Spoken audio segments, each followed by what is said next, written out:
Slušate Radio 2M. Radio stanica Slobodne Srbije. Dobar dan, slušate emisiju Dnev Srbije, ja sam Milan Milenković i... Majice se lep. Od tebe sam lepši i kad plačem. Nemoj da lažeš. Da svakako neće doći do povećanja poreza, neće doći do smanjivanja plata. Jesi ti muzičar? I 200.000 novih radnih mjesta. Pušte neku muziku, neko nam upada u program. Gde baš ovo nađe? Ko laže, taj i krade. Bože, kuda ide ova zemlja? Mi ne idemo nikud i ne radimo ništa. Pa šta smo mi onda? Mi smo jedna velika hipnotisana gomila. Ne, Bravar je bio bolji. Ajde, počinji više emisiju, ti bi ovako mogao da ulaska u Evropsku uniju. A to će biti za... Da, naša vlast mora da ispuni gomilu uslova. Oni samo moraju da ispune one uslove koje im ja propišem. Lako je tebi, Vojvodo, ti imaš 3 obroka dnevno. Nego ajde poručimo nešto Evropskoj uniji, pa da počinjemo. Zašto me vređaš, draga, kad si idolno? To je to, poštovani slušalci. Dobar dan!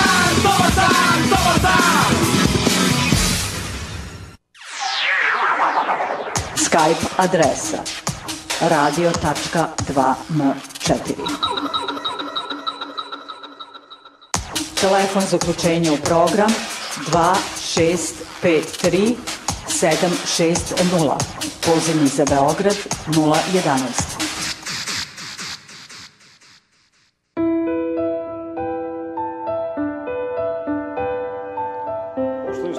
Dobar dan, slušate novo izdanje emisije Dnev Srbije, ja sam Milan Milenković, sa vama sam danas je inače sreda, ide uživo emisija da znate o čemu se radi jer bilo je dosta i repriza i svega, dakle danas je sreda, koji je dan zato, Dare? 26. dakle april, sa vama sam negde do 14 časova, danas moram malo ranije bežim, sređujem u studio, vraćamo ga u život, tako da ću raditi do 2.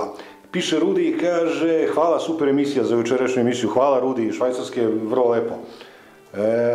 Goran, da im samo što kaže, nema na čemu Gorane, odnosno Miko, to je jučerašnja poruka. Mila kaže, zašto vas nema na talasima, kaže, izgleda da ga onaj Smirjeva opravio u očekivanju programa, pozdrav, šta je sa malim Antišićem i njega nema. Sa Antišićem imamo isti problem, moramo prvo tehnički se sredimo, mnogo toga se promenilo među vremenu sticajem okolnosti. Tako da ni ja ne mogu da radim od kuće, nego moram da dolazim u studio. Nemam načina ni ja više da radim od kuće, a s obzirom da Igor u Novom Sadu malo mi je komplikovanije da dođe do studija. Nije da ne bih mogao, ali da. Ajmo malo dnevna štampa, ono što je uvijek interesantno za Srbe. Dakle, Erdogan sprema Ramu i Tačija za rat, piše Informer. Sad naglo počinje da se pojavljuje Turska kao inspirator albanskih ovih aspiracija. Nemojte se zavaravati. Dakle, nemojte da vam prosipaju ovu priču. Ovo što se dešava, ova albanska priča je direktno englesko-američka priča. I oni dižu glavu i prave se važni samo zato što odatle imaju podršku. Ovo sa Turskom je skretanje pažnje. Šta vi mislite? Ajde, stavimo prst na čelo svi zajedno. U slučaju da Amerika, recimo, kaže Tačiju, ne možeš da pričaš tu priču, a da mu Turska kaže pričaj tu priču, koga bi on poslušao? Pa poslušao bi Amerikance. Dakle, vrlo je prosto, ovde naša štampa šta hoće ovom pričom o Turskoj? Hoće da postigne da mi verujemo da iza toga stoje Turci, a ne Amerikanci i Englezi. To je zavlačenje za Goleš planinu. Stvarni gospodari Šiptara nisu Turci. Ovo je izmišljotina i za čudo divno i ovu izmišljotinu podržavaju i Novosti. Me danas veoma iznenadilo. Trebalo bi bar oni da budu ozbiljni u tom pogledu. Da će šiptarske aspiracije rasti, to je sigurno. Da će iza njih stati pre svega Amerika kao vidljivi sponsor, donekle i Nemačka i Engleska kao tihi partner, u to sam potpuno siguran. A Turska se tu ne pita ništa. Možda je nametnu da daju Šiptarima neko oružje ili nešto, ali to je beznačajno, ne igra glavnu ulogu. Pri svemu tome, ako dođe do prvog okršaja, do prvog pucnja, prvo će se pozvati srpske snage da ne odgovaraju prekomernom silom ili već bilo ko. Dakle, spremaju mogući scenarij, ja ne kažem da će se to i dogoditi, mislim da se neće dogoditi zbog toga što ćemo se mi povlačiti, u političkom smislu povlačiti većom brzinom nego što Šiptari mogu napreduju.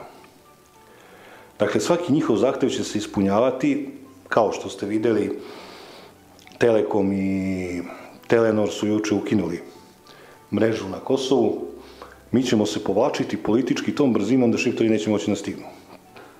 I tako ćemo izbeći sukob. U ovoj generaciji. U sljedećim generacijama ćemo navući deci i unucima krv do kolena, zbog naših današnjih popuštanja. Ali takvi smo mi ljudi i tako je ovo vreme. Kaže Sergej Šojgu, Rusija štiti Srbiju. Nemoj, molim te. Hvala. Hvala. Odlično ste nas zaštitili. Odmorite malo. Umoran sam od toliki, ja lično sam umoran od toliki srpskih zaštitnika, od Marine Le Pen, Trumpa, Šojgua. Toliko nas svi štite da ja ne znam uopšte kako nemamo švajcarski standard danas. I zašto nas zezaju. Američki ambasador nam ulazi u RIK, zezanje, svakojaki. I šta pričamo, ko nas štiti? Vučić upozorava, kaže, strane službe prave Veliku Albaniju. Ne, Vučiću, ti praviš Veliku Albaniju. Svojim popuštanjem, svojom briselskom politikom ti praviš Veliku Albaniju. To je to. Ali ajde. Mislim, pričati, ko zna to već zna, ko ne zna neće znati nikad i džabe ja ovo pričam. Pomažemo braći Rusima, piše Srpski telegraf, Srbija šalje vojsku u Siriju. Deminirat ćemo oblasti u Siriji, pošto smo sve ovde već deminirali. Ovde nemamo para da deminiramo i Srbija je još uvek puna mina, ali idemo u Siriju da deminiramo.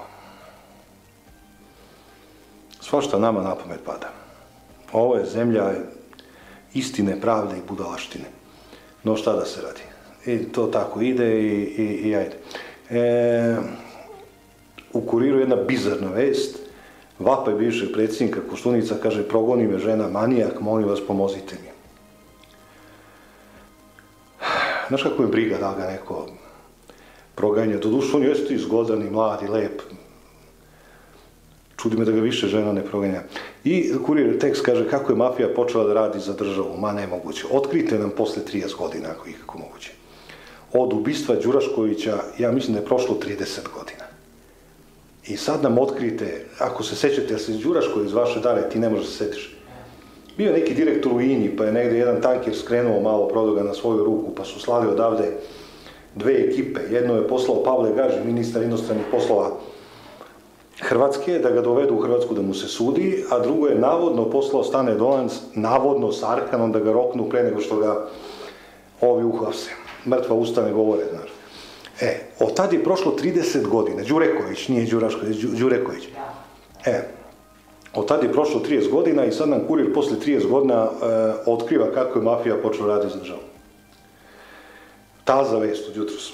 Bože, gospode, znači, strašno. Onda kaže, proročanstvo monaha Gavrila, Beograd će propasti, Kosovo će opet biti srpsko i tako dalje. Tu se pojavila jedna razlika između oca Pajsija i monaha Gavrila u geostrateškim pitanjima. To sam primetio da njih dvojice imaju drugačiju geopolitiku, pa sad ne znam na čiju stranu se svrstamo. Pa da, možda bi tu trebalo se pojavi neki otac Tadej da objasni, u stvari da spoji između njih dvojice kakva će tu biti geopolitika i ovo. Kaže, Kravčenko sebi punio džepove preko NIS-a, bivši direktor ima i privatnu firmu. Strašno, niko drugi nema privatnu firmu. Bože, ovaj narod, ne znam, šta mi možemo progutamo. Protest povodom godišnjice Sava Male, gledao ja to juče, nagurali su ga na 10.000 po sopstvenom mišljenju, međutim, to više nije taj protest, ja mislim da nije bilo više od 4-5.000 ljudi na vrhuncu. Ali nema veze. Zatim Novosti pišu, kaže, ista priča, turski agenti guraju projekat Velike Albanije. Pa je stvarno, opet kažem, zar stvarno neko misli da oni mogu da guraju, a da Amerikanci i Englezi ne daju, i Nemačka. Mi moramo da razumemo ko vodi igru i u čijem interesu se to dešava. Precenjujemo Tursku. Ona je mnogim svojim unutrašnjim pitanjima zabavljena i na kraju kraja neće se konfrontirati sa 2 ili 3 velike sile zbog Albanije.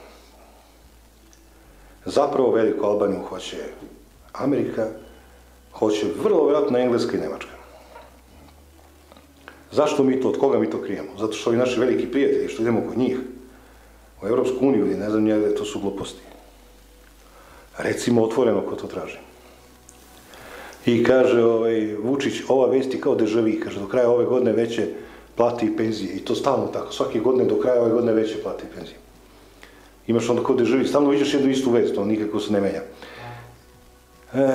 Vučić u politici piše, strane službe upravljaju Albancima, ne bi se ja kladio na to, ali ajde, to tako izgleda. Kaže, danas piše, tamo gde vladaju fantomke nema pravde ni drže.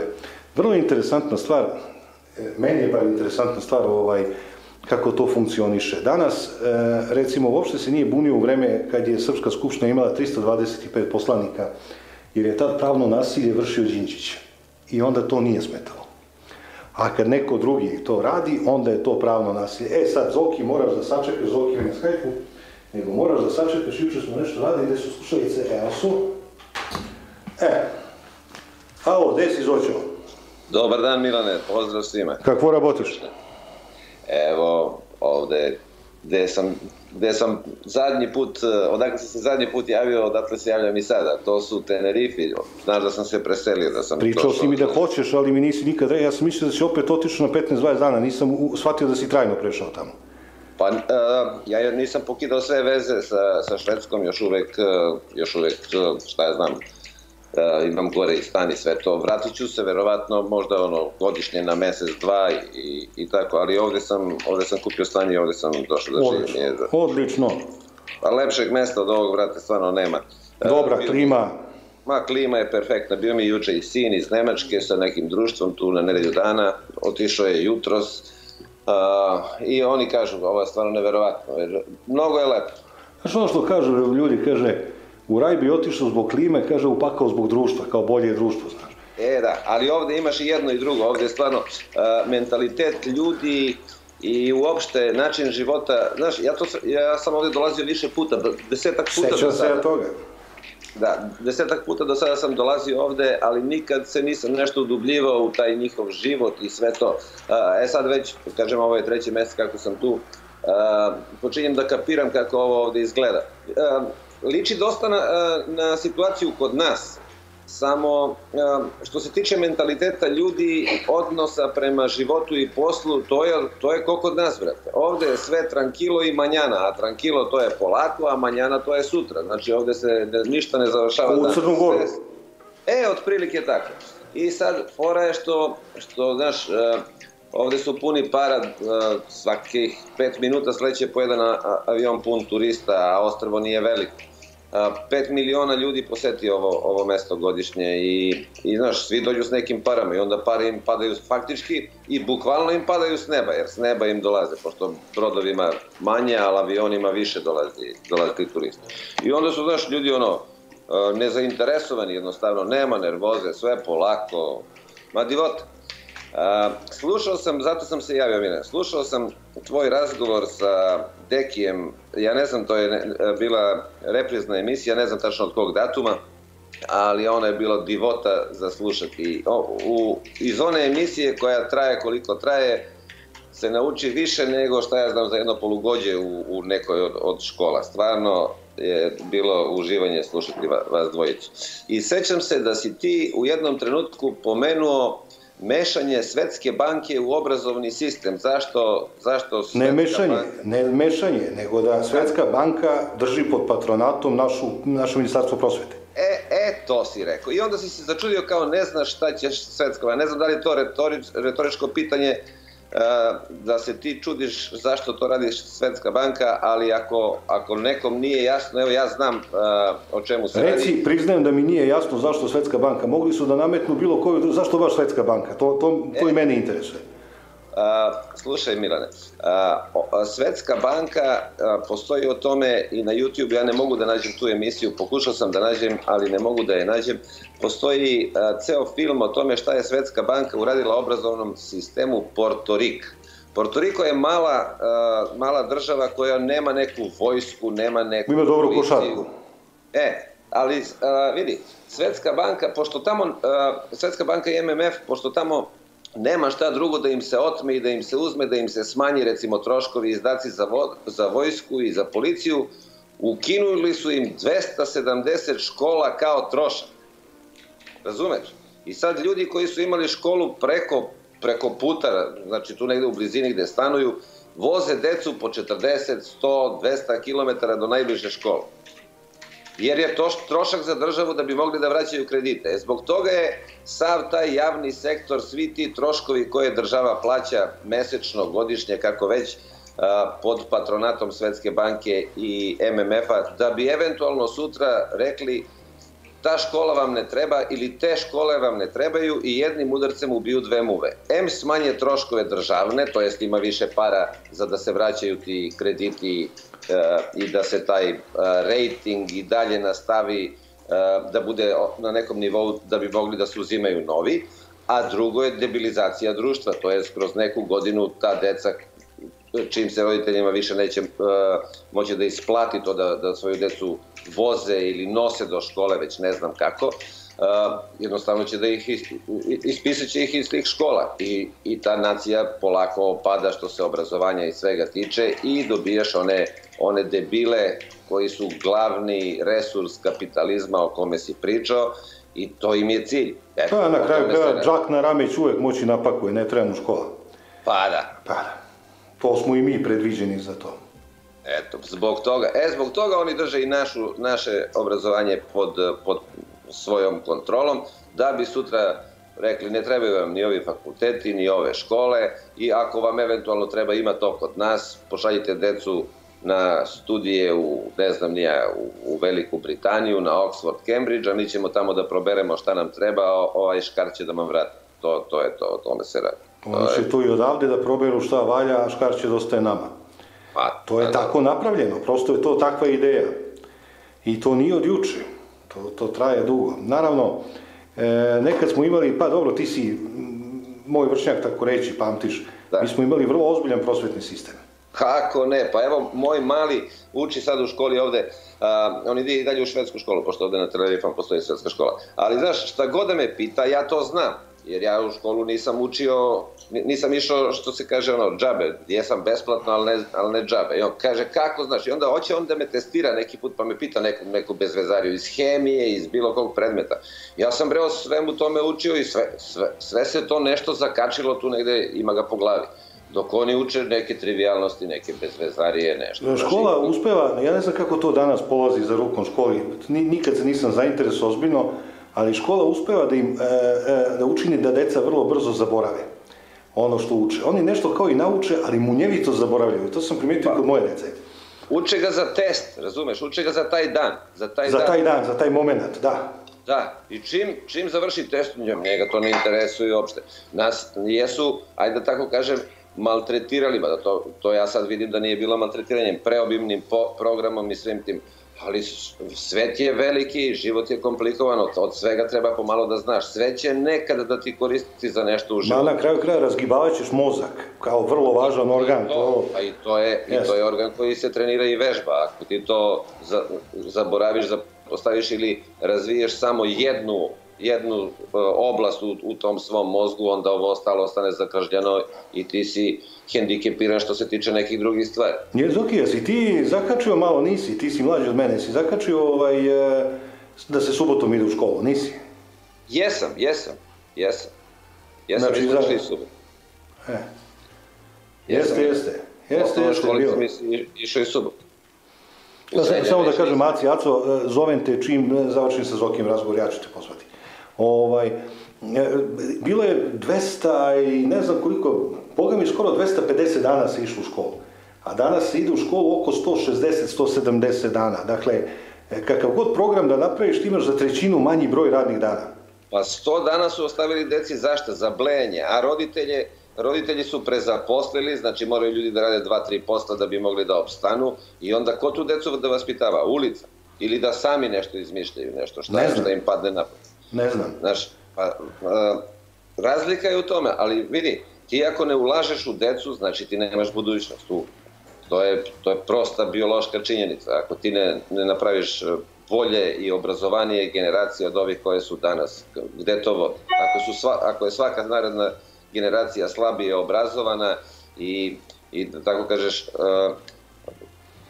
manje sposobna da shvati svet oko sebe, da se uključi u život i to na vreme, kad mu je vreme da počne da radi sa tu 20 godina, a ne sa 50. Šta ti od takvog društva oče? To direktno vodi u propast. To je ko 1-1-2, pa to ne moraš da budeš filozof da to shvatiš. Tako je. Oni vidi, izbacuju iz programa kao ovo ne treba, ovo ne treba, ovo ne treba. Znaš ono kao kad Srbin sastavlja neki tehnički uređaj pa na kraju ima višak delova. To... Jesi pričao španski? Španski već razumem i, znaš, eto i to je jedna od karakteristika ovde. Španski je dosta veliki jezik, mislim, rasprostranjen po čitavom svetu i retko, pa šta ja znam, više od polovine ne govori engleski niti bilo koji drugi jezik, jednostavno ih ne interesuje i onda kad moram, ja prvo pitam da li zna engleski jer mi je lakše, ali kad vidim da ne zna, meni nešto treba, mora španski i propričao sam, to još uvek ni nešto ne liči. Znaš da tražiš leba i čorbe, ne budeš gladan. To sam odavno naučio. To je najvažnije kad dođeš nekada. Ja u Mađarskoj prvo što sam naučio to je da tražim leba i čorbe. Sve drugo može čekati. Kulturne znamenitosti, istorija, sve to može čekati, nego mora jedeš prvo. To dođe kasnije. To dođe posle, pa da. To je nadgradnja, prvo. Je zadovoljna gospođa preseljenja? Kako da ne? Vidi, ja sam imao muku da je nateram da dođe ovde, evo je sedi pored mene i pozdravljate. Pozdravi ti nju puno. Imao sam muku da je nateram da dođe ovde, evo sad kažem ti, ja zbog posla morat ću da se vratim najverovatnije sad već maja meseca, možda na neku nedelju u Švedsku, nema šanse, neće da me prati, ostaće ovde. To pa da bome, ko će beži onu ledaru tamo? A i mentalitet, to je verovatno sličniji našem ovde. Da, pa znaš, ljudi ti se posle prvog susreta već drugi put kad ih vidiš jave i na ulici i šta ja znam. Mala je ovo sredina i lakše se uklopi čovjek i lepše za život. I što kažu Crnogorci, nije posa zec da utekne, ima vremena. Da, baš to. Dobro, Zoki. Druže, hvala ti, mnogo mi drago smo se čuli i drago mi da si se preselio. Čekao sam kad ćeš da vodiš emisiju, da se čujem bolje i nadam se da će to sve da bude u redu. Ja se isto nadam, borim se. 100%, pa to vidi. Važi, druže moj. Slušalcima, pozdrav svima. Uzdravlje, prijatno. To je bio Zoki nekada iz Švedske, sada sa Tenerifa, ja mislim da je dobro izabrao, nije pogrešio ništa. Svako bi, kad bi morao da bira između Tenerifa i Švedske, izabrao Tenerife. Lepša klima, mentalitet dobar, verovatno su i čikite lepše nego onam u Švedskoj, one sve rogobatne, onam vikinske. Halo, Aco, zdravo! Zdravo, Milane! Kako si? Čujemo se? Čujemo se posle 100 godina. Jeste. Počeo si ti kao RTS, počeo si da repriziraš emisije. Počeo sam da repriziram, pa znaš koliko dugo nisam ni mogao da radim kako treba. Nisi mogao iz tehničkih ili iz zdravstvenih razloga? Prvo iz zdravstvenih, a posljednjih nedelju dana iz tehničkih. I više od nedelju dana. Da. Tako sad se vraćamo pomalo u igru. Lepo je čuti te ponovo, lepo je pratiti te ponovo na radiju. Zadovoljstvo mi je što si ponovo tu i što mogu da slušam. Hteo sam samo da se nadovežem na par stvari koje su vezane za školstvo i vaspitanje. To što se dešava u Srbiji nije samo slučaj u Srbiji, uglavnom je svuda tako, gledajući i ovde u Švajcarskoj, oni imaju mnogo slabije obrazovanje od onoga koje smo mi imali, recimo u bivšoj Jugoslaviji. Mi smo imali mnogo jače, opširnije i obimnije obrazovanje od svih, ja mislim, tadašnjih evropskih zemalja. Jedino rusko obrazovanje, ne znam kako je tačno bilo pre nekih 30-40 godina. Kažu da je bilo vrlo ozbiljno. Kažu svi da je bilo vrlo ozbiljno. Za Poljsko i za Rusko važi da je bilo izuzetno. Znam da je moj profesor iz matematike imao jednu njihovu zbirku zadataka, matematičkih zadataka, takozvani ruski nerešivi matematički zadaci. Tako da mislim da su imali i oni jako obrazovanje. Nažalost, sve se svodi na to da sada se proizvode generacije koje ne mogu samostalno ništa da razmišljaju i da dođu do bilo kakvog zaključka samostalno. Vi sami vidite generacije mladih koje su tu u Beogradu, koje idu kroz prevoz ulicama, koje ne skidaju pogled sa svojih pametnih telefona. Ljudi su dobili pametne telefone, a izgubili su ono malo pameti koju su imali u glavi. Tako da današnje generacije šta god da im treba, prvo se ide na Google ili se ide na Wikipediju, pa se tamo nešto pročita, pa se onda kao nešto zna. Drugo, ako pogledaš bilo kakav obrazovni program na našoj televiziji u Srbiji ne postoji, ili je to vrlo šturo ili vrlo malo, ili nešto što je bilo pre 30 godina aktuelno se ponovo reprizira i pušta deci ili narodu da to gledaju, međutim to nema nikakve veze sa aktuelnom stvarnošću ili sa aktuelnim stanjem. Nema. Bilo da se radi o biologiji, bilo da se radi o zoologiji, bilo da se radi uopšte o Srbiji, srpskim bogatstvima, prirodnim bogatstvima ili bilo čemu. Tako da se jednostavno prave generacije sa kojima će se lako preko interneta manipulisati. To je sve. Reci mi ti, pošto živiš u Švajcarskoj, pretpostavljam da tamo postoje škole za višu klasu i državne škole. Odnosno da onim bogatašima ne pada na pamet da šalju decu u obične škole. Ne, deca bogataša idu u internate. Pa to. To je kao i u Engleskoj, kao i u Nemačkoj. Da im se obezbedi privilegija da sutra naslede roditelje. Tačno. Znači oni se već od neke 10. godine odvajaju i idu u internate i naravno tu se već sve zna, otprilike se znaju ko je čiji sin, kojoj familiji pripada i tu se već sklapaju ta poznanstva, drugarstva koja posle svima njima služe na neki način. Ne samo da tu Švajcarci šalju svoje porodice, ti isto tako znaš da je i Kim Jong-sung, sadašnji predsjednik Severne Koreje, isto bio u švajcarskoj internatu. Da, svi su oni tu prošli. Znači, svi su prošli ovdje ili u Engleskoj, tako da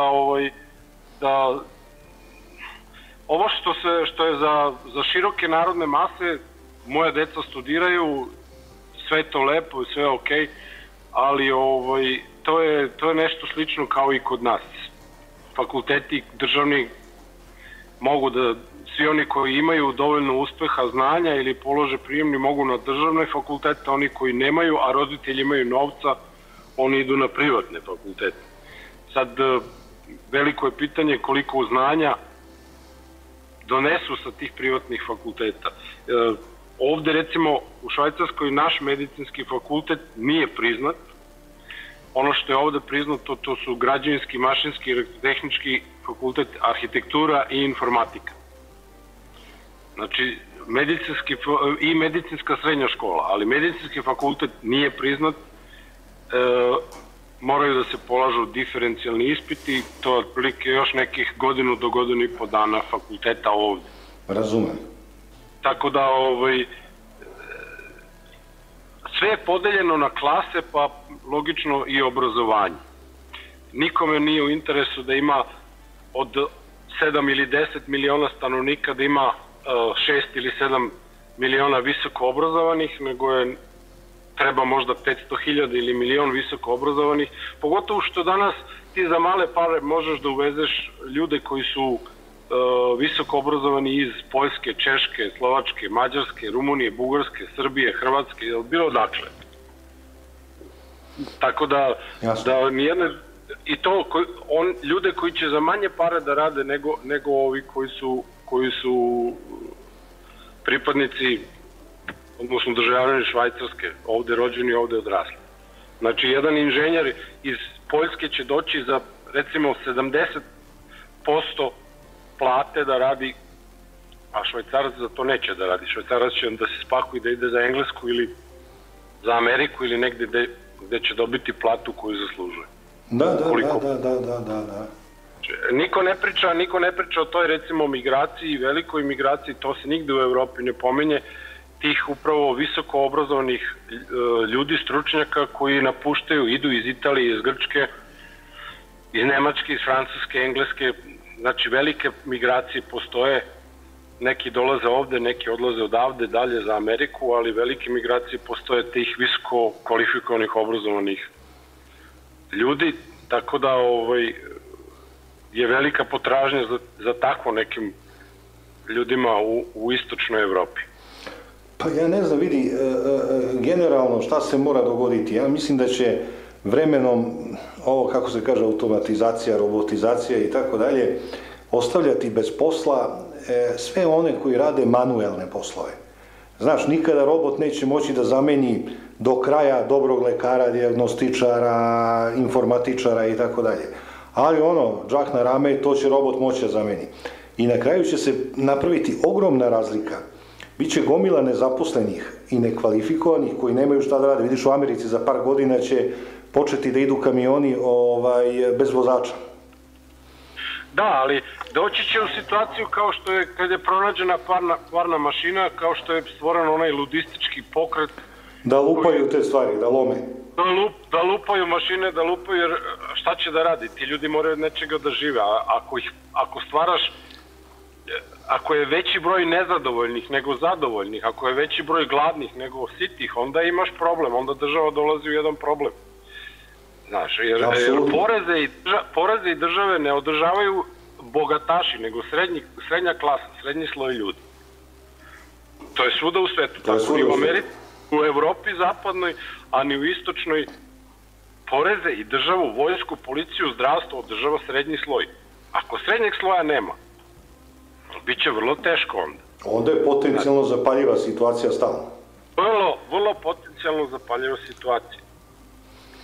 Kaži mi, kako je sada u Švajcarskoj što se tiče ekonomske situacije? Ona je nekako najstabilnija, stalno u Evropi, nije mi jasno odakle to. Na nju ništa ne utiče. Pa Švajcarci su interesantno, ali ja mislim, ne znam na koji način, ali su uvek korak ili dva ispred okruženja, pogotovo ispred Evropske unije. Oni zato i nisu hteli da uđu u Evropsku uniju, napravili su te neke bilateralne sporazume sa Evropskom unijom o trgovini, o bescarinskoj zoni i tako nekim stvarima, ali su prošle godine, krajem 2016. su povukli zvanično svoj zahtev za pristup Evropskoj uniji i ne žele da uđu u Evropsku uniju. Oni imaju, industrija u Švajcarskoj nije toliko razvijena, ali ono što ima industrije, to je stvarno visoko kvalitetna industrija koju ni Nemačka ne može da prati. Znači, radi se o mašinama, robotici, specijalnim mašinama, nanotehnici i tako nekim. Svoju tekstilnu industriju su naravno uništili, izvezli su je u Kinu i sada tamo u Kini prodaju mašine koje ovde prave. Znači, Kinezi ne mogu ništa maltene da rade, mogu oni da kopiraju te mašine, ali to nema kvaliteta koji Švajcarci isporučuju. Tako da su još uvek zavisni od te visoke tehnike. Drugo, radi se o velikoj hemijskoj industriji lekova, Roche i Novartis, Nestle je isto tu, koji trenutno prave te vodeće lekove protiv kancera. To se veoma dobro prodaje, velike su potražnje. Vakcine, naravno, znamo kako smo prošli mi sa vakcinama protiv svinjskog gripa koje smo kupili od Novartisa, to je nešto zastarelo, ali nema veze, oni se... Najveći deo su te takozvane uslužne delatnosti koje Švajcarska pruža, a to je novac od raznoraznih velikih kompanija, od privatnika. Oni taj novac ovde sakupljaju, sa njime obrću kapital, taj novac se ovde čuva, tako da je to verovatno razlog zbog čega oni kroz sve ove krize su prošli vrlo, vrlo bezbolno. A kaži mi, šta Srbi pretežno rade tamo? Pretežno, znam da rade različite stvari, ali šta pretežno rade tamo?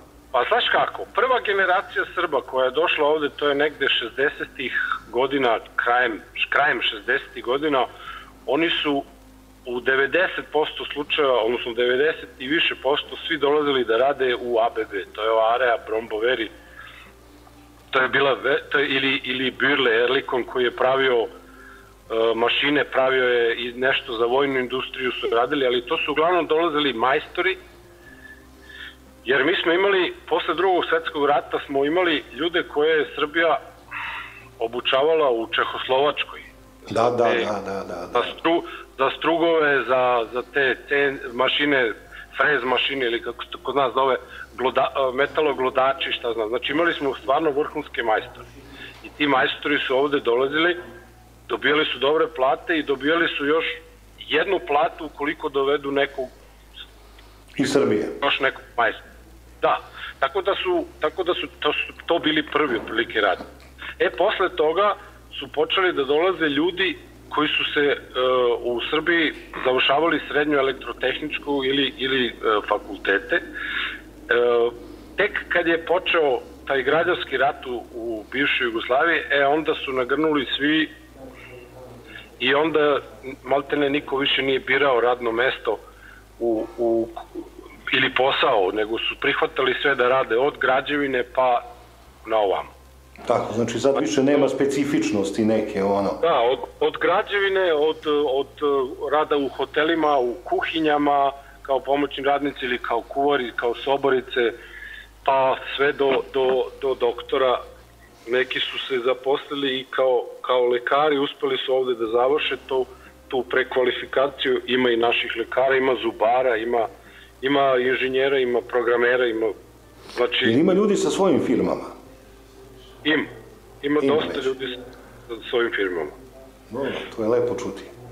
Jel govore deca iseljenika srpski? Šta, da li vole deca? Da li govore srpski deca iseljenika? Govore. Ima mnogo tih kulturno-umetničkih društava, ima dece koja bila je škola prvo ta srpsko-hrvatska dok je bila država, ali posle toga je naša crkva organizovala srpsku školu i tako da ima dece koje idu u tu školu, uče paralelno naš jezik i našu gramatiku, ćirilično pismo, tako da ima dosta toga, baš onako, ta deca se i druže među sobom, uglavnom se druže Srbi sa Srbima i sa Srbima iz Bosne, Crnogorcima, a Hrvati su za sebe, Albanci za sebe, tako da nema puno mešanja. To je dobro za očuvanje kulture. Tako, postoji. Uglavnom se naši momci i devojke žene se uglavnom iz momcima i devojkama poreklom ili iz Srbije. Ima dosta slučajeva da dole nađu devojku ili momka, pa... Dovedu. Da, ili ovde, ali malo ima, recimo, ima i takvih brakova, ali manje sa Italijankama ili Italijanima ili Grcima, Grkinjama, sa Turcima, vrlo malo i skoro da ih nema, ali tako je. Čak i sa ovim Švajcarcima, Švabovanima, jel, nema mnogo brakova? Ima i toga, međutim, i to je ne toliko. Ne odgovaramo, nismo kompatibilni, ne odgovaraju. Dobar izraz, da, ne gaža se. Nije isti mentalitet, mada Švajcarac, muškarac, kad je sa devojkom ili ženom iz Srbije, poprimi dosta tog našeg mentaliteta, vrlo brzo uče naš jezik i vole, onda Srbiju vole da idu dole, vole to. Imao sam taj slučaj rođake moje koja je bila udata za etničkog Švajcarca, slušao je Šabana Bajramovića jutrom i večeri, znači potpuno je navukla na našu kulturu. Pa da, oni se vrlo poprime se, ne znam zašto, ali sviđa im se, ima mnogo mladih koji dolaze u Švajcaraca, koji imaju prijatelje iz Srbije i dolaze dole, uče jezik, vole da idu dole. Mnogi od njih dolaze više u Srbiju nego ja, ali to je tako. Nema neki razlog zbog koga, nešto ih vuče. Verovatno ta zabava koja postoji u Beogradu je bolja nego ovde u svakom slučaju i kad imaš para onda su svi prema tebi super i sve je lepo. To je svuda slučaj. Evo sam da te pitam, jel ti se javio možda Dejan Jekić? Slabo. Mora da ima neki razlog što se ne javlja. Pa, hoćeš ti da kažeš ili ja? Pa, ajde reci. Pa, razlog je taj što sam ja poslao preko Dejana Jekića novac tebi, a on ti novac nije doneo. Nego ga jednostavno izdvojio. Tako da ljudi koji se javljaju i kažu da te emisije koje su bile sa Dejanom Jekićem možda su bile lepe, možda ih je lepo bilo zaslušati, ali je tužno da neko propoveda vodu, a pije vino, znaš. To se ovde tako kaže, kao popovi, recimo, propovedaju vodu, a piju vino. Ne može neko da priča o poštenju ko ima problem sebe ujutru da pogleda u ogledalo i da kaže ispao sam jajara, jer novac koji je namenjen čoveku koji se bori sa opakom bolešću i nije u stanju da radi pun penzum i nekomu pošalje taj novac, ja taj novac prisvojim za sebe. Mi često pričamo o političarima i o tome kako političari kradu. I zameramo im. I zameramo im to, svi. Pogotovo oni pričao o emisijama o srpskim oficirima, o njihovom junaštvu, o poštenju. Nažalost, ništa iz toga nije naučio.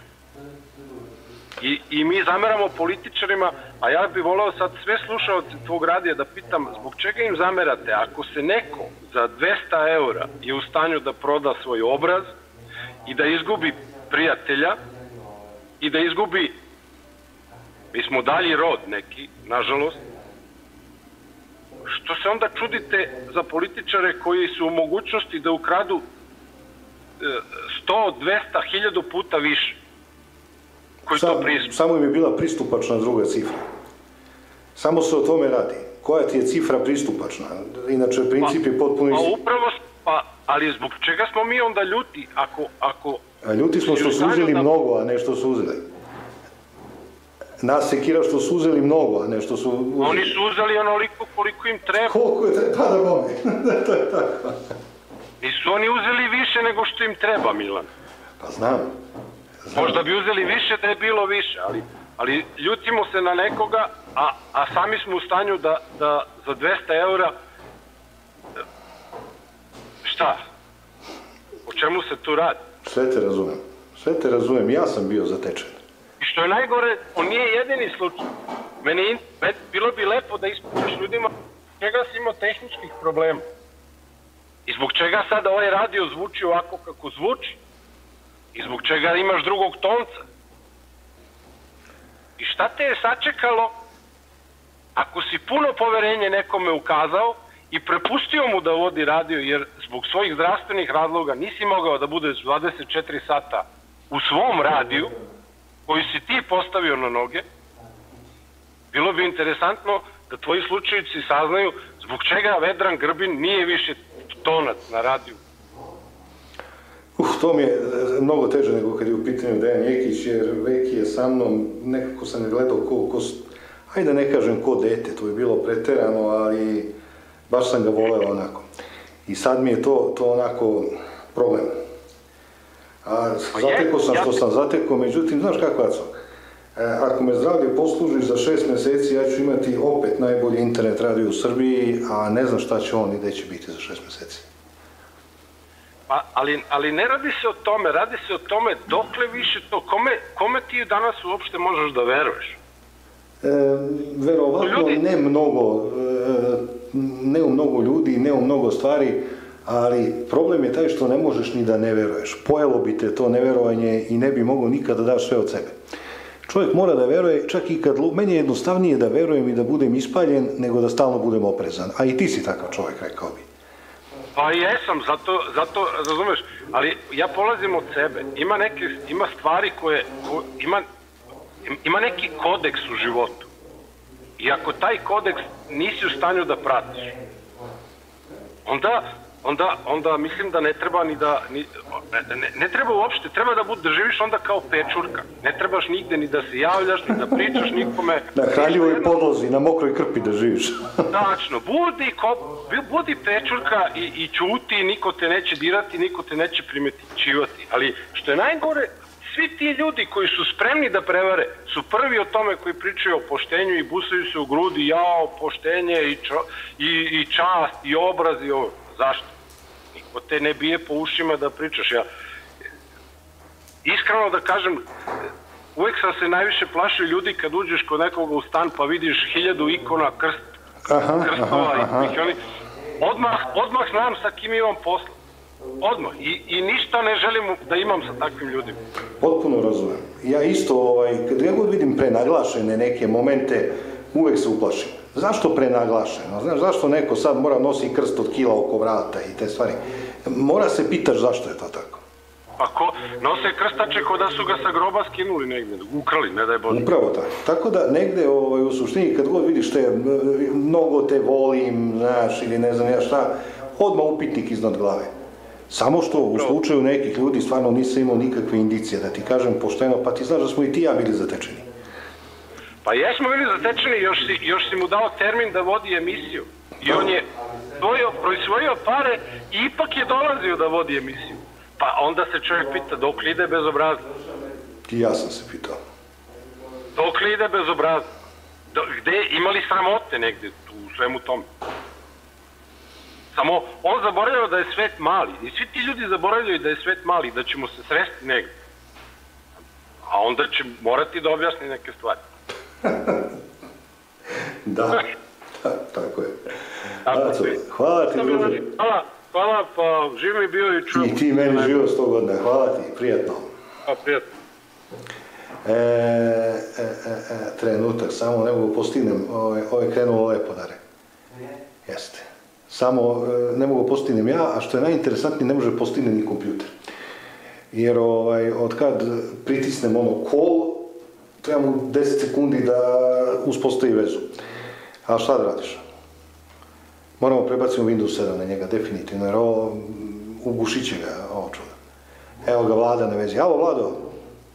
Dobro jutro, Milane, dobar dan, kako si? Zdravo, evo dobro, ceo dan sam razmišljao juče o onome što si pričao, o onome, zamisli kako bi lepo bilo filmovati ono što si ti rekao. Celo popodne i večer sam razmišljao i sinoć sednem, legao sam u krevet i još sam razmišljao o tome. Da li mi veruješ, ja sam pričao juče sa ocem mojim i prekjuče sa bratom o toj temi i kažem, evo, ustao sam i razmišljao sam kako bi moja baka je umrla, nije imala tekuću vodu u kući. Znači, kažem baš bratu svom, rekao, Bože, što nije poživjela još koju godinu da ono prve pare, ove što sam u Americi zaradio, da pošaljem tamo, da dovedem tu vodu u kuću, da ima WC i tekuću vodu. Žena koja nije u kupatilo ušla, a koja je imala najčistiju kuću, najlepše torte, najlepšu hranu, to i dan danas priča moje žene, rekao, Bože, žena koja se vodu sa bunara si mora da ideš jedno 30-40 metara da nosiš, pa neverovatno, poljski WC i znaš sve, verovatno poznat da su te stvari. Kako ne znam? A sa kojim duhom i sa kojim moćnom disciplinom i što kažem, baš sam juče sa Ćaletom, ti si me podsjetio, rekao Ćale, pa rekao da živan čovječ, on je svaki dan bio obrijan, rekao ja ga nikad nisam vidio neobrijanog čovječa i čovjek nema tekuću vodu, gdje ima ono after shave, razumeš, znaš, nego ono maltene na suvo brijanje i on je čovjek, možeš misliti, bio svako jutro obrijan, ej, koja je to stamena disciplina i snaga i koji je to duh, ono neverovatno. Jedino što je, znaš šta sam juče dugo razmišljao, kakva bi otimačina nastala među ovim glumicama i starletama za ulogu Kue Vidosave, recimo? O, da, to bi bila životna uloga bilo koga. Potukle bi se. Da. Ma kažem ti, mislim, zašto nema moć, ono što kaže, eto da samo pravim te filmove na osnovu građe koje mi imamo u našem epskom spevu, znači to bi bilo dovoljno za, ne znam, nebrojni broj filmova, stvarno naravoučenije. Rekao sam ti juče, samo kad sam ispričao ženi, znači jedan dan nestalo struje i ona kao, jao, šta ćemo sad? Ja zezam se s njom, znaš, pričam kako baba i deda, znači ispričam joj ženidba kralja Vukašina, znaš, i ona mučenica, 20 naručenija koja pokušava da zapamti, da kaže, da nauči naše dete, razumeš? Ja kažem, ženo, opusti se pa pričat ću ja pesmu. Da, nije ovo poslednje, ja. Nije ovo poslednje, znaš, a hoću ti kaže, znaš, koliko je neko fasciniran sa tim poukama, znači, po svim spektrumima socijalnog društva, znači, od ženskog morala, muškog, ljudskog, prijateljstva, ljubav, ne, mislim, kažem, naježim se, juče sam gusle milovao ovde moje, i tako, nego, joj, Milane, ne znam, nisi toliko emocije, sad slušam ovog Acu, legendu iz Švajcarske. Sjajan je čovjek, jedan uman, onako čovjek na jedan starogremski način i moderno uman, nego uman kako i treba da se bude. Pa on je tu moj vršnjak od prilike, tu smo vršnjaci, to je malo starija garda. To sam baš juče pričao sa vis-a-vis tog što kaže šuma i rezoma, pričao sam sa ocem mojim, znaš, i okuražio sam ga napravi na YouTube da stavi priče njegove iz mladosti, razumeš, znači priče što su hollywoodske priče, razumeš, znači ja sad malo trećem se dohvatit ću se ovo sa Acom što si pričao, nego sad da nastavim sa ocem što sam pričao juče, znaš, priče poput, ne znam, ja kao klinac, moj deda, on je bio 1910. godište, znaš, čovjek, sećam se volovi, konja, razumeš, znači kad je dobio traktor, već bio star čovjek, nije nikad vozio traktor i onda otac mene non stop slao kao dete, 12-13 godina, da traktorom sam sve i kosio i orao i skupljio seno, razumeš, sve u šet, znaš, deda, nije znao da vozi traktor i sad njegovo opisivanje kad je video traktor, znaš, posle ne znam, godina i godina, volovskih zaprega i konja, razumeš, i to je delio konja sa svojim bratom, znaš, to je bio luksuz, razumeš, njih dvojica su imali konja jednog, znaš. Kad je video traktor, kaže, joj, sine, ja sam teo da prne, znaš. I sad, da prne, znaš, možda zamisliš šta je on video, ja to ne znam da li to neko od nas, to je ko tebi kad bi dao, ne znam, ili meni, ne znam šta, razumeš, znači, tako je se on osjeća. Uglavnom, pričica, smešna, ovako dobra, znači, ja onako orem, imamo padinu, jednu dolinu, tamo kod Smederevske Palanke, Azanja, razumeš, i sad ja onako idem nizbrdo, ne znam da li sam vozio traktor, 13-14 godina koliko sam imao onako, znaš, plug ili skupljio seno, a deda dole u livadi, znaš, pored potoka, lepo na seniku, onako, jedan seno onako lego i dremno, razumeš, zaspan, znaš, ja radim. I sad komšinica, jedna od pokojnog Glace, žena tetanka, Bog da je dušu prosti, starija žena imala šlog, razumeš, i rukaju se, jedna, razumeš, znaš, leva strana ju se, da kaže, blokirala i sad onako neočešljana, onako malo, razumeš, znaš, kako bi ti rekao, nije onako prezentabilna, znaš, razumeš što hoće ti kaže, izgleda onako malo, znaš. Zapušteno. I sad prilazi njemu, ja gledam od ozgo, znaš, sa padino, onako idem dole traktorom, kad je on počeo ustao, kad je on počeo da trči, da beži. Ja posle saznam mučeni deda mislio da je to vila, razumeš, jer pokojna tetanka, znaš, zvala ga onako sa iskrivljenom usnom šloga. Živane, razumeš. A i on se trgu i sta, pa ne zna gde se nalazi i onda... Da, vidio, kaže, joj, sunce ti poljubi, vidio sam vilu, razumeš. Znaš, dobro je pitanje, jesi razmišljao nekada? U vreme mog detinjstva, a evo, Aca bi se toga setio, toga se seća sigurno i Cviko, mi smo manje više svi vršnjaci, Zoki možda, ljudi su još verovali, Mića, evo ga i on je tu, ljudi su još verovali u ta neka bića, Anđama na Moravi, Moravski đavo, vile, veštice i tako dalje, ljudi su verovali. Evo Milan, još dve priče, naći ću ti, razumeš, u mojim memoarima, stvarno sam ponukan da napišem to. Znači, sedimo ja i moj burazer, znači 6, 7, 8 godina koliko imamo, razumeš, u kući, baba štrika, deda pored šporeta tamo, razumeš, i ulazi deda Mileta, razumeš, komšija.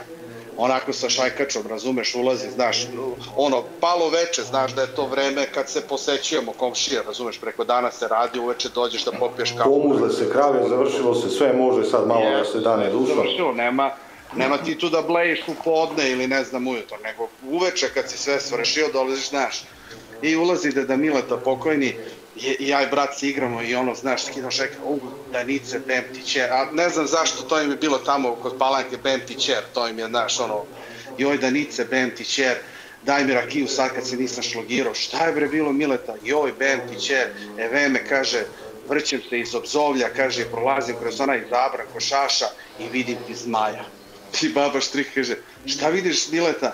Vidim ti bre zmaja, kaže Danice, kaže, volka mu glavuđa i pokazuje rukama, razumeš, volka mu glavuđa kivreteno, kaže, i bljuje vatru, razumeš.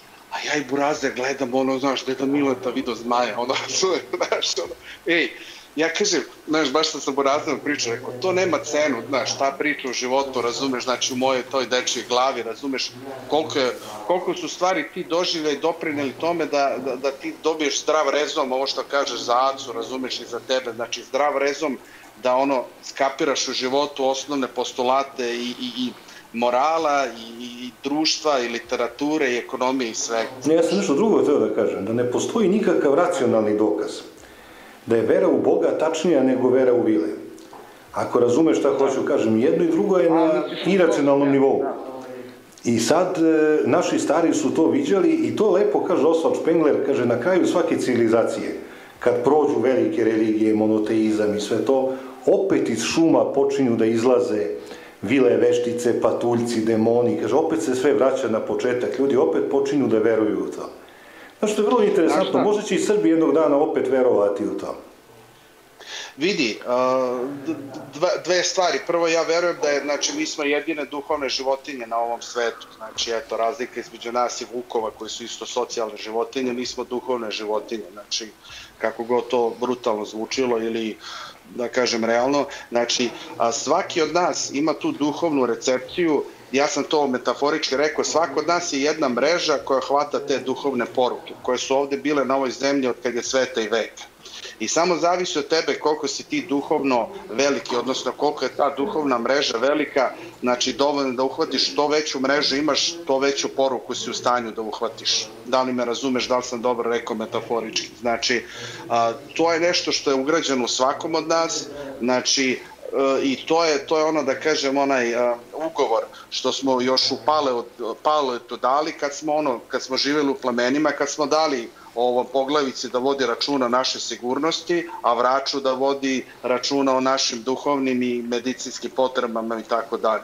Znači, to je još pre 100.000 godina kad smo taj ugovor napravili, kad smo deo da kažem svog prirodnih potreba, znači jedan smo preneli na poglavicu da brine o nama o sigurnosti, a drugi o vraču. Tako da ja imam dobro znanje o toj slovenskoj religijskoj, da kažem, postulatima o Bogu, Perunu, Radogostu, Velesu i tako dalje, znaš, znači, pričao si o onoj emisiji, ima dosta narodnih običaja, od koledarskih do svakakvih, razumeš, koji su ponukani, odnosno posledica i slava tih naših slovenskih praverovanja, razumeš, znaš. Ali opet kažem, to je kao u životu jednostavno jedan put ka gore i da kažem, ovo hrišćanstvo nam je pogotovo ovo pravoslavlje nam je leglo uopšte na našu dušu, onako baš dobro, na naš uopšte i intelekt i na našu kolektivno nesvesno kao Srba. Nije bilo agresivno. Da je probalo agresivno da te lomi kao katoličanstvo ili islam, ne bi prošlo. Znaš kako je ruski knez Vladimir koji mi je doneo hrišćanstvo?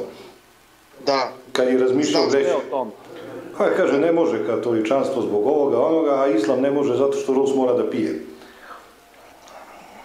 Znači, on je vrlo praktično razmišljao da je pravoslavlje u stvari ono što će ti dati najveću slobodu u okviru metafizike. Radi šta hoćeš na prilike.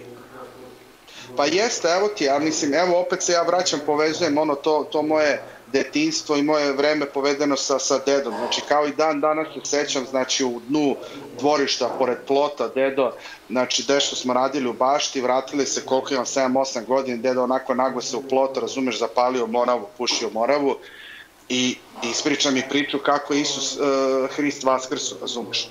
Znaš, ono kad kažu detetu kad prekine se detinjstvo jeste kad sazna za smrt. A on ne da mi je, znači u istom momentu mi je objasnio i smrt i vaskrsenja, razumeš. Znači moj uvod i to u doba 79. 80. kad znaš kako je vreme bilo, razumeš, Čale i Keva, komunizam, sve u 16, razumeš, u Beogradu, ali na selu, znači deda koji meni priča, razumeš, kako je Isus vaskrsno, ja kao dete ga slušam, onako ne tremite, znaš. I uopšte ta lepa imamo, na tom selu svako ima taj dar pričanja. Ne znam da li si ti primetio, znači koliko oni lepo ljudi pričaju, znači samo ako imaš strpljenja s njima da pričaš, nevjerojatno svako od njih je naviklo na dobru priču. Znači, to je ta naša epska, da kažem, naša blagodat. Tako da eto, toliko o tome, baš dobra tema za razmišljanje, ali slušaj još jednu priču što sam sa bratom koji je došao ovde da me pazi kad sam imao strašnu nesreću kad sam preživao i tako dalje, i sad naš Božić i pričamo sad mi priče i ja sad njemu pričam priču, znaš, rekao je, sećaš one dedine priče o selevačkoj hebačini, znaš, pošto je Selevac susedno selo, Azanja, znaš, i Mirko kao, pa ne sećam se, znaš, pa rekao, ne sećam se ja, a pazi sad ovo, rekao, ne sećam se ja, ali ne verujem da je tačno, znaš, deda mi priča o nekoj selevačkoj hebačini, kao kako je knez Miloš, znaš, sa svojom svitom prolazio kroz Selevac i kaže, bilo leto neko i žene, plastile seno na jednoj strani sela, a na drugoj strani muškarci šta su već radili, bili u drvima, znaš. I kaže, naravno, Miloš i ovi njegovi junoše, razumeš, videli snajke kako plaste seno i navalili, razumeš, znaš, dođi da ih vode u šumicu, razumeš, znaš već kako to ide, 1810, 15, 20, razumeš. I naravno neko dojavi to seljacima, ovim muškarcima, razumeš, u Selevcu i brale kad su ovi pokupili vile motike, kaže, knez Miloš, kaže, jedva je živu glavu izvugo, razumeš. I to sad meni priča deda, razumeš, znači priča koju čovek je u svom predanju, epskom to čuo.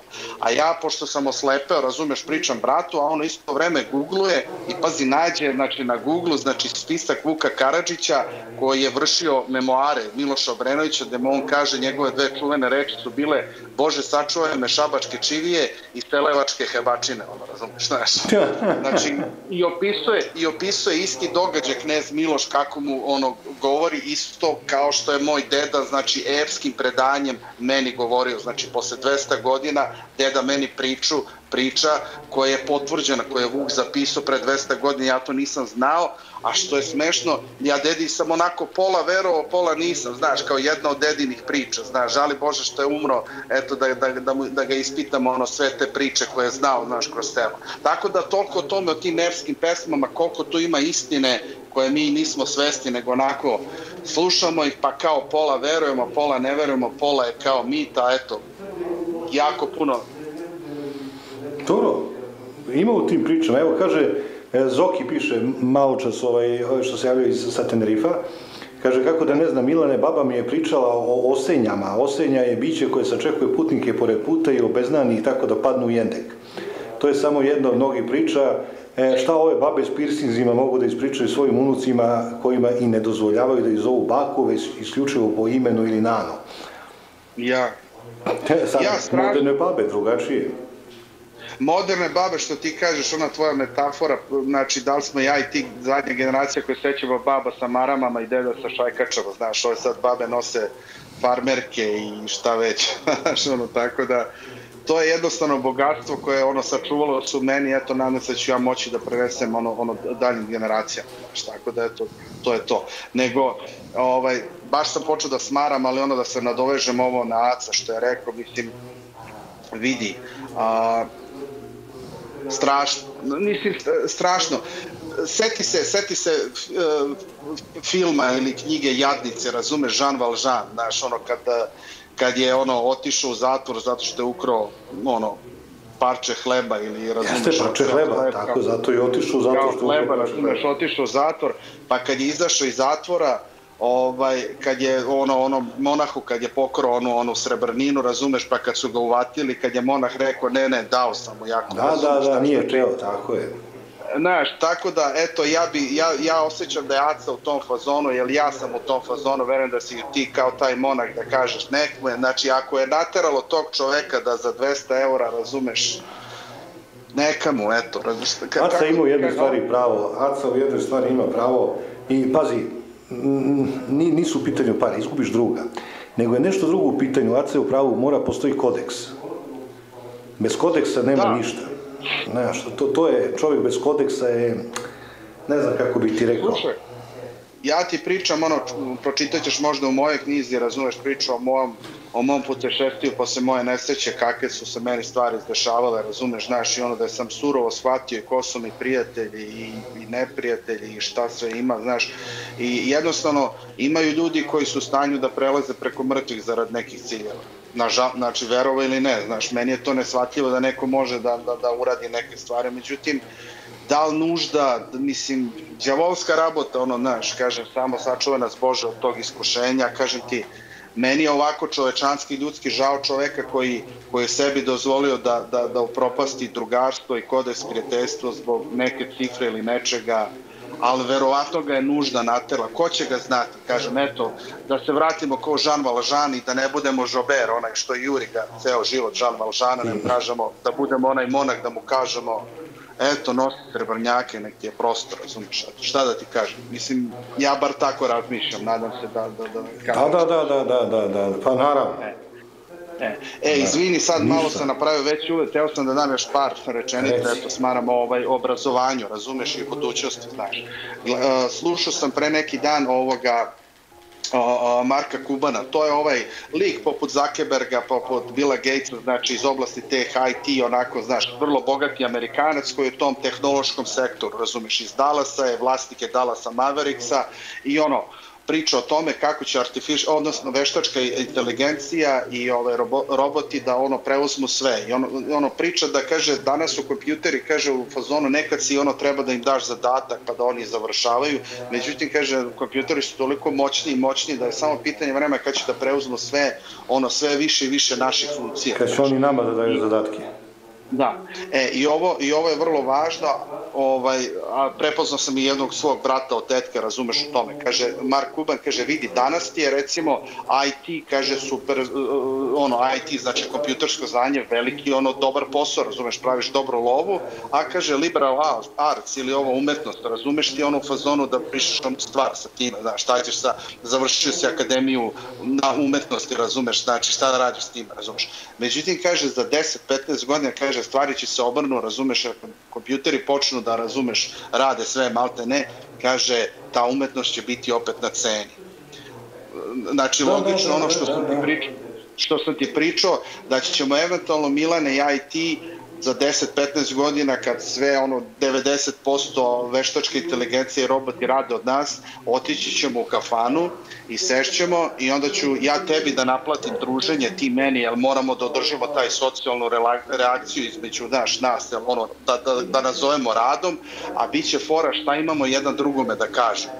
I ja i ti, Milane, i kažem Aca i mnogi drugi smo blagosloveni, pošto možemo dosta toga da kažemo van onih klasičnih floskula o biznisu, o ne znam, znači možemo da pričamo i o umetnosti, i o kulturi, i o svemu drugome, da parafraziram, bit ćemo kao Sokrat, Aristotel i Platon, razumeš, da će kompjuteri da budu oni robovi što su im obezbeđivali da oni sede na nekoj, razumeš, litici iznad Sredozemnog mora i da pričaju o filozofiji, nauci i tako to. Ne znam da li sam malo otišao napred, ali da li si me shvatio moju poentu ovoga što sam rekao što se tiče obrazovanja i budućnosti i svega, znaš. Sad nadgradnja, ne znam da li ide mnogo napred ili si u stanju da... Slobodno tebe. Da, sad šta mene interesuje da, tu priču sam rekao Marku Cubanu, zvao sam svog burazera od tetke koji je završio akademije, koji je magistrirao akademiju u Beogradu, razumeš, koji živi sa tetkom i tečom u Smederevskoj Palanci 37 godina i tako dalje, da ti ne pričam, razumeš, da sam mu rekao, Dare, za 10-15 godina bit ćeš tražena roba, znači, a do tada treba preživeti, znači, vataj se neke sudopere, vataj se kelneraja, bilo čega, razumeš, jel, otprilike, znaš, nezaposlen si sad, trebaš da preživiš i hvataj neku snajku da praviš dete, a rekao, za 10-15 godina bit ćeš tražena roba, znaš, mislim, čemu me ta priča ponukala, znaš.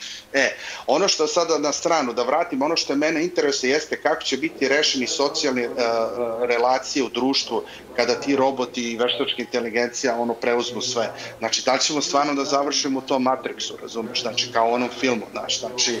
Ne znam šta ti kažem, to je vrlo teško predvideti, ali je svaka tehnološka revolucija dovodila do promene socijalnih socijalnog, kako bih rekao, ljudskih odnosa. Znaš što je neminovno, svaka promjena, pogledaj samo pojavu mobilnog telefona, pa će ti biti jasno koliko je izmenila društvo. Pa, Milane, ja pitam Čaleta, rekao, je se kopa kukuruz? Kaže, niko više ne kopa kukuruz, znaš, imaju ove pazi, kopanje kukuruza, razumeš, znaš, znači to je bilo pre 10-15, znači niko više ne kopa, mislim, mobilni telefoni, ja se to zezam, sad vraćam za kopanje kukuruza, znači ko zna gde ćemo biti, pa iPhone je izašao 2007, znači pre 10 godina, znači mali kompjuter je stavljen u telefon. Razumeš, iPhone ti je kompjuter koji si nekad imao ceo sto, razumeš, sa ekranom, sa tipkama, sa svima, sad je odjednom u telefonu i to je pre 10 godina revolucija. Ja slep, znači čovjek koji ne vidi, odjednom mogu da pišem poruke, jer ima govorna deskripcija, ima i govorne komande, znači, zamislio sam oslepeo pre 10 godina, znači bilo bi kukulele, evo sad čita mi program i Facebook, šaljem e-mailove, razumeš, radim sve, znači, slepac, čorav, znači, ne vidim, razumeš, eto, u stanju sam da pišem i knjigu i tako dalje, znači, neverovatno, znaš. U svemu tome mene interesuje kako će biti to društvene relacije organizovane, znaš. I to je jako teško predvidjeti, sam rekao, svaka tehnološka revolucija dolazi lomove, znači 3 najveće tehnološke revolucije u našoj istoriji ljudskog postojanja su, znači, poljoprivredna revolucija pre 10.000 godina, kad je odjednom moglo da prehraniš 100 stanovnika sa 1 hektara, umjesto kad je trebalo 100 hektara kad smo se bavili lovom, ribolovom i sakupljanjem plodova, tako, jednom poljoprivreda daje da živiš na manje prostor. Prva revolucija, druga je industrijska revolucija koja se desila 1700. godina, znači kad odjednom mašine mogu da zamene 100 radnika, i ova treća je ova informatička revolucija i možeš tačno da pratiš kako je svaka nosila krucijalne socijalne društvene promene, razumeš, kod svih u nas.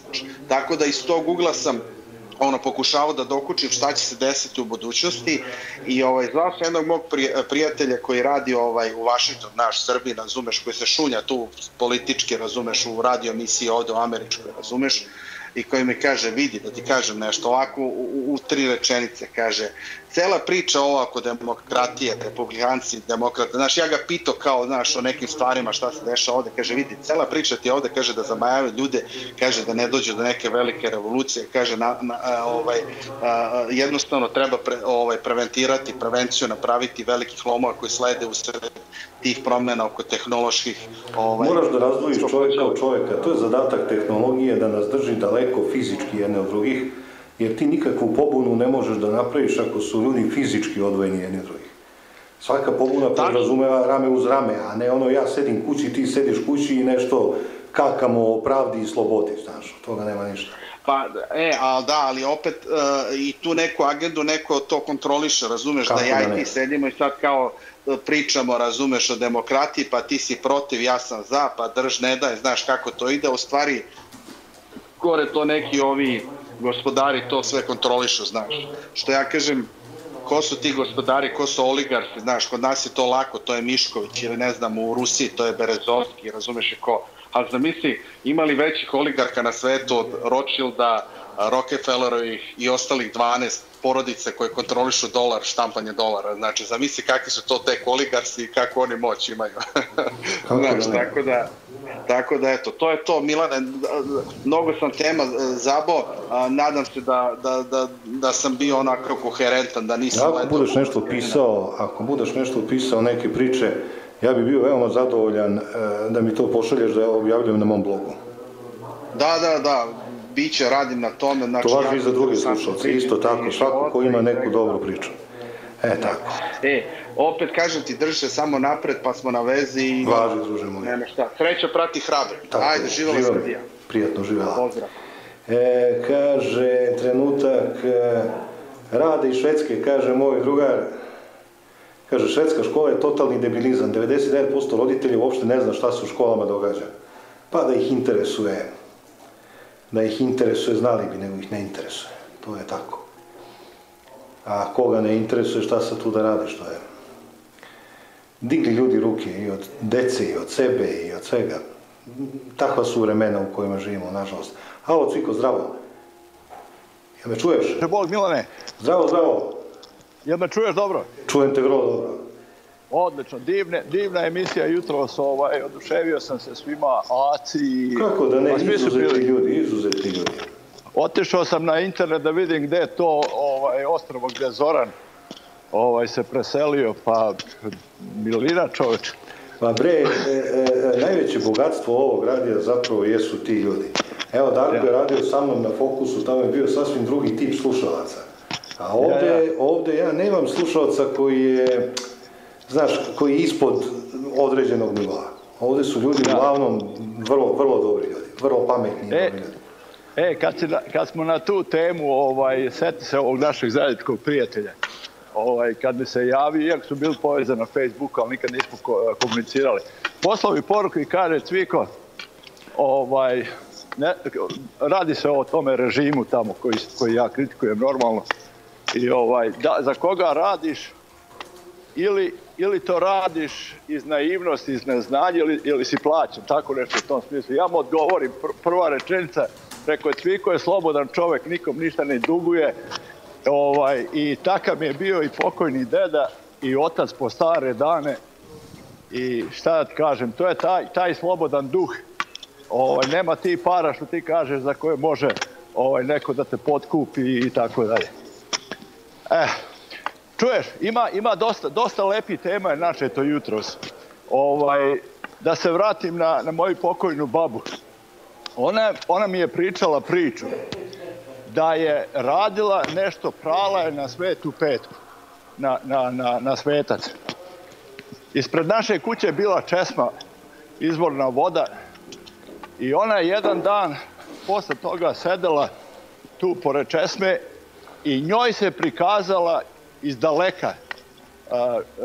daleka naše te njive tu gdje je kuća, žena potpuno u belom.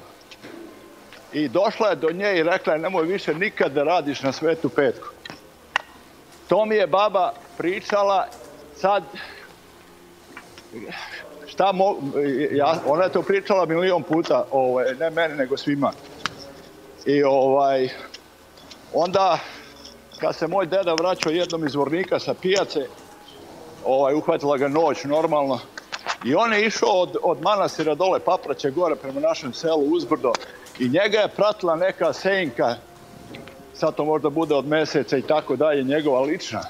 Međutim, kad je došao na jednu raskršnicu, gdje se desno svrće u naše selo gore, a levo dole u drugo selo, ta senka je otišla na drugu stranu, ali on nikad nikog nije mogao da vidi ko je to. Znaš, tako da ima dosta tih priča o veri, o vilama, o đavolima i tako dalje.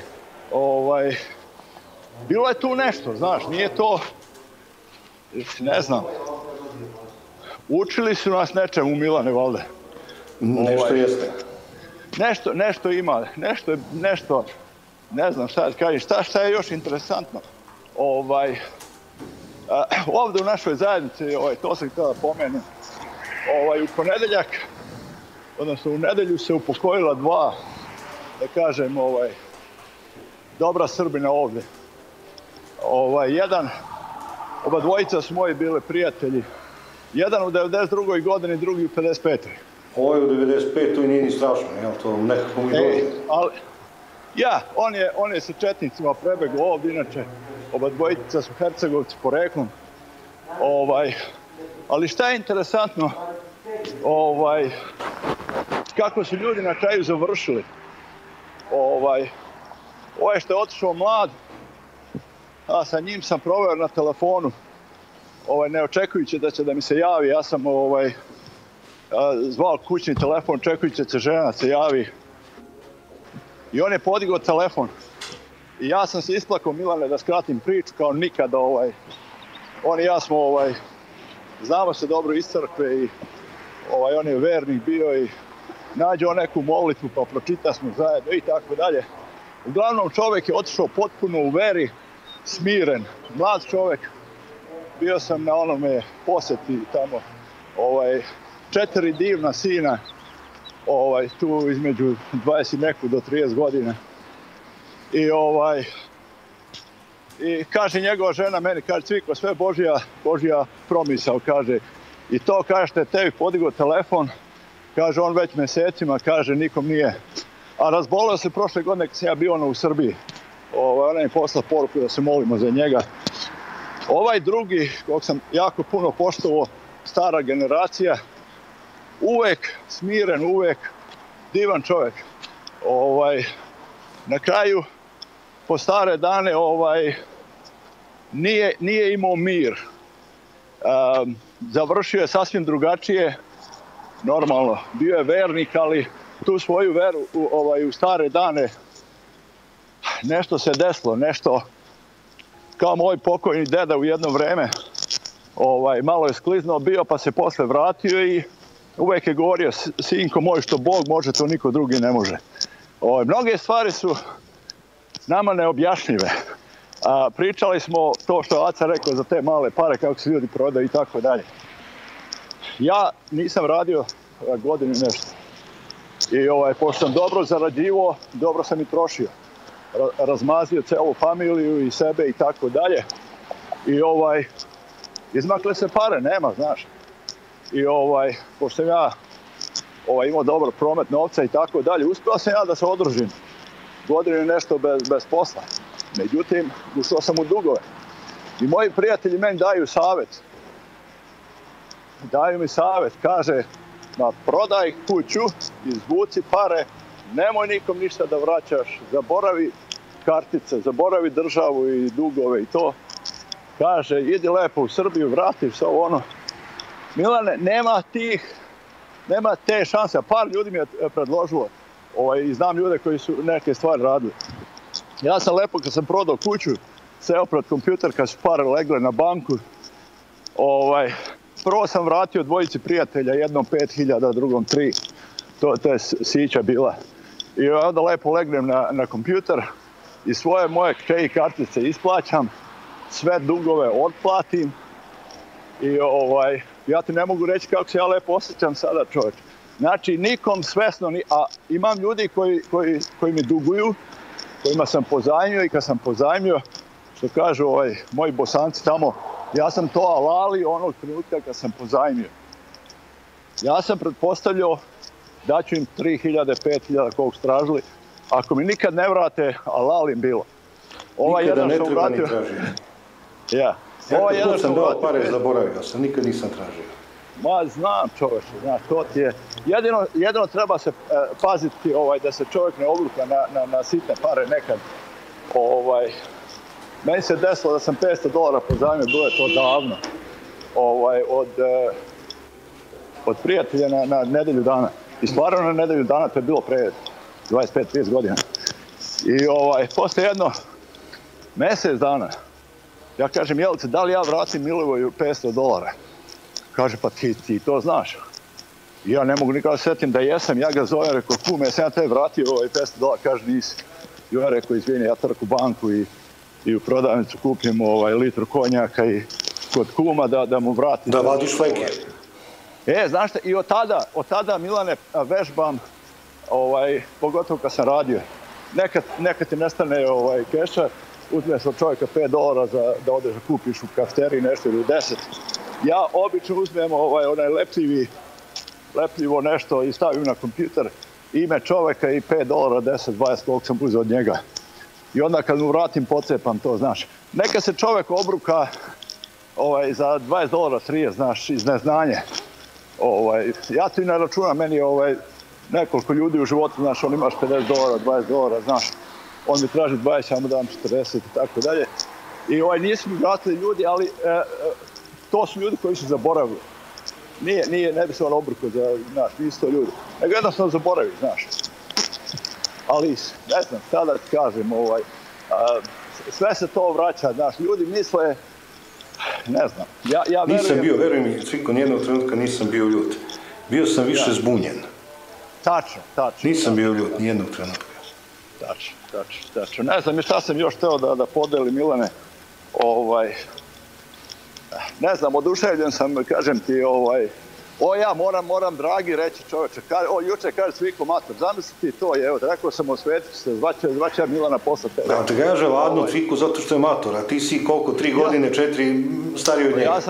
Pa ja sam 59, a ne znam koliko je on, ali ja bi u svako doba da radimo sklekove, da lomimo ruku, da trčimo u svako doba. Nema toga ništa, ja mislim da Drago što se toga tiče ne bi moglo se meri s tobom. Ma čim mi auto dođe, auto mi se popravlja, limariju mi nešto rade. Čim dođe, idem ja kod njega u restoran izutra rano kad nema gostiju, pa ćemo da malo volimo, da vidimo ko je jači, znaš. Divan je Drago, lepo besedi juče sviđa. Jeste, dobar je on čovjek. Divan. I ima dosta naših, evo juče sam sreo dvojicu kad sam išao u šetnju. Skoro nema dana da, juče sam bio u Stari grad, ima prodavnica jedna ovde, upadam tamo, sretam čovjeka iz crkve, parku, otkud ti ovde? Kaže, ovde ti parku, ja sad preselio ovde. Tako da nas ima jako puno ovde u ovome. Pa hvala Bogu i treba da se držite. Prosto, kako kaže u onoj narodnoj pesmi ženitba cara Stjepana ili ženitba Dušanova, kad kaže teško svuda svome bez svojega. Ma tač. Uvijek bilo i bit će. Srbi možda nisu najbolji, ali se najbolje razumeju između sebe. Gde god si sa Srbima, možda ih voliš ili mrziš, ali se razumete. A sa stranim ljudima i da ga voliš ne razumeš ga, džabe. Znašte, ja ne mogu nikako da sažvaćem kad naš čovjek kaže pazi se Srba, pazi se nas. A ne, mislim, u svakom narodu ima i ovakvih i onakvih koji se menjaju, znaš. Kažem, nismo mi ništa drugačije od drugih u smislu, znaš, pazi se svoga. No, ne može tako. Znaš, ako kažeš mi smo Srbi ovakvi, znači ti govoriš da si ti pokvaren. Razumeš? Ja ne mogu da kažem da su Srbi loše, ja smatram da ja nisam loš, a ja sam Srbin. Znači, kako možemo kažemo da Srbi su loše? Pazi se naših, kažem. Što se pazi naših čovjeka? Pa ja sam naših, ti si naš. Znači, ti meni sad govoriš da ja i ti ne valjamo. Ako smo ja i ti Srbi pričamo, pazi se naših. Znači, pazi se mene i tebe. Znači, mi ne valjamo. Mislim, to ti je takva glupost. To ne mogu ja odmah čovjeku skresem u brk kad čujem pazi se naši, mi smo ovakvi, mi smo onakvi. Ja kažem, ja nisam. Znaš, to ti je. Znači, moramo prvo da promenimo razmišljanje, onda šta govorimo, delima da pokažemo. I ono što sam ja rekao u onoj poruci juče, dragi, stvarno moramo početi sami od sebe. Od kuće, pa od sela, od neke zajednice, moraš malo i da... Od sebe. Uvek od sebe. Od sebe, znaš. Da. Tako da, ništa, Milane, ima brdo tema, znaš, sviđaju im se, jutro su me svi oduševili, tako da vjerojatno ima drugi ljudi koji hoće da se jave, ali program ti je jutros bio super. Ovi svi pre mene su fenomenalno pričali. Možda bi trebalo kontaktirati Kusturicu pa da vidimo za taj film, šta, ta ideja. On čovjek bi mogao možda da... Mislim, ja nisam upućen u taj projekat što momak govori, ali ja mislim da Kusturica bi vjerojatno uspio da pomogne. Možda bi želeo, ne znam, to je. Ne znam čovjek. Ja bi mogao doći do njega, imam neke ljude koji ga poznaju dobro, znaš, tako da, vidjet ću. Važi, Ciko, hvala ti. Važi, Milane, uzdravlje. Čujemo se, druže moj, prijatno. Pozdrav svima, ja. Uzdravlje. Nažalost, ovo će biti sva uključenja za danas, jer moram da bežim, kao što rekoh, moramo sređujemo studio, stigli smo do te faze. Pročitam poruke pa da se razilazimo. Ljubo, izvini, danas ne mogu te uključiti, sutra, prvo tebe. Pozdrav Milanče, kaže Mićo, odmah da izrazim zadovoljstvo što ti čujem glas, s obzirom da prolaziš kroz ono što sam ja, nadam se, uspešno savladao pre izvesnog vremena. Gde smo danas, šta nas je okupiralo, ko nam to smeta, a kome to mi smetamo, pitam se. Odgovor vjerojatno već znamo, ali setimo se samo reči iz pesme Naši dani Vladislava Petkovića Disa, a one su svoju mudrost rastočili smo u izbore, svoju hrabrost na podvale i obede. Očigledno je da se nalazimo u fazi početne klasne borbe između momentalno većinske elite koju čine sve stranke posle 90 plus i tajkuni, posle 90-ih plus tajkuni, bolje rečeno lopovi što pokradoše državu, intelektualci potplaćeni od stranaca, osobe što se zovu delioci pravde, sramne sede glave i sanu, izgubljeni pastiri iz SPC-a, svi su oni naspram nas danas uz podršku sa strane nastoje da nas pokore, disciplinu i unište i da nam korenje istorijsko počupa i da završimo. Još jedno veliko hvala što to opet čujemo, a verujem da će biti još jače kad očvrsneš. Hvala tebi na lepim rečima, a da nas pokore, pa znaš, mnogi su ovde slomili zube, nego na Srbima su mnogi slomili zube, nego treba naša generacija ovde izdrži, to je ono što je najgore, znaš, nekad drugi trpeli, a sad treba mi da izdržimo ono što nam je Bog stavio. Kaže, Tenerife lepe sve dok vulkan ne proradi, kaže Miloš, neće to Zokiju se desi. Pozdravljate Zoki Mile i psuje izvesnog čoveka ovde. Neša kaže, majko mu koliko je opao ljudski materijal, za siću smo spremni i prodamo obraz, nemam reći prosto, šta da radiš? Takva nam je sudbina. Rekao ja neki dan, narod nije toliko grešan, loš koliko je nesrećan. Aleksandar kaže, što se škole tiče kod nas u Crnoj Gori su prije 10 godina uveli građansko obrazovanje, dođem ja iz Beograda i gledam što sin uči, a ono svaka rečenica u knjizi suprotna od onog što bi mu ja rekao. Znači treba se zove antiroditeljsko vaspitanje, pošto je sve, pa tako i jeste. Dobro. Aco, drugi Aca, ok, nadam se će biti sve u redu. I Rade Švedski kaže, ja sam Milanče nekad imao 4 ponude za Mauricijus i odbio sam. Odabrao sam Vlasinu, zemlju mojih predaka i hotel sa 1.000.000 zvezdica na nebeskom svodu u planinskom miru, prekidan žuborom izvora uz opojan miris lekovitih trava i nisam se nikad pokajao. Svoja voda, svoja struja, svoj ogrev, svoja kućica. Uskoro nezavistan od sistema i baš me briga za posao jer imam svoj proizvod. Tako treba i decu vaspitavati i osposobljavati. Kamo lepe sreće da svi tako razmišljamo. Kamo lepe sreće da svi razmišljamo na takav način. Da budemo samodovoljni. Nego samo svako razmišlja kako da se zakači na neku sisicu. Marko kaže, pozdrav Mila, drago mi da te čujem. Marko, ne bi o tome pričao. Duga je priča i neprijatna je. Slaven kaže, nisam pratio od početka, pa ne znam da li ću promašiti temu, ali ako se priča o pozajmicama, znači bi mi ako neko ima neka dobra duša, da mi pozajmi neki 10.000 evra na 3-4 godine. Stavlja ospeh naravno iza toga. I Branislav kaže, pozdrav Milane, baš sam se neki dan slatko nasmijao kako su naši stari racionalnije prihvatali život pa i smrt. Priča mi moj otac, kad se kao mali vraćao sa majkom iz susednog stela, stigu ih mrak, a treba proći kroz malo seosko groblje. Kaže otac tada dete, da se sav prestravio, a majka ništa, mirno ide preko groblja. Pita on, majko, zar se ti ne plašiš? Kaže, a majko odgovara, čega da se plašim, pa to su sve naši. Sve preci. I tako jeste. Ja sam tako, evo i Dare, ja sam smrt zamišljao uvek na ovaj način.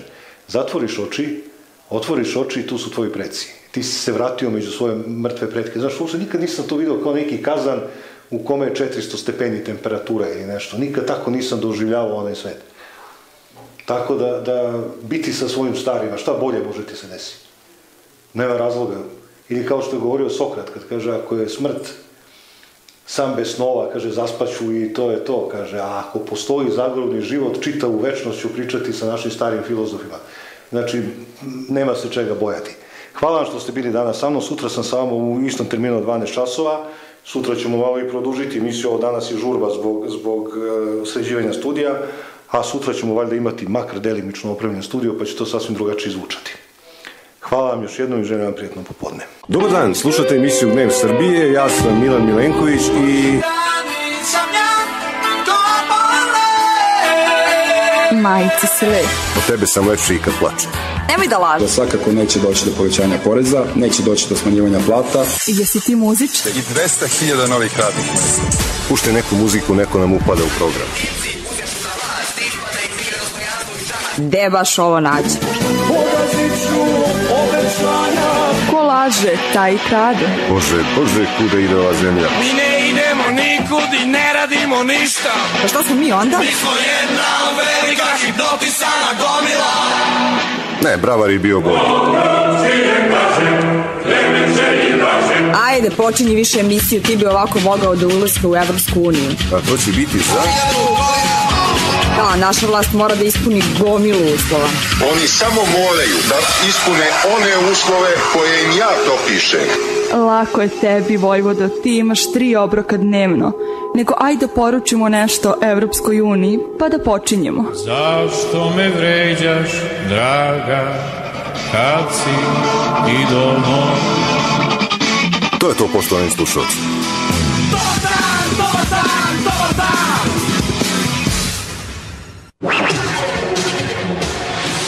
Slušajte Radio 2M. Radio stanica Slobodne Srbije.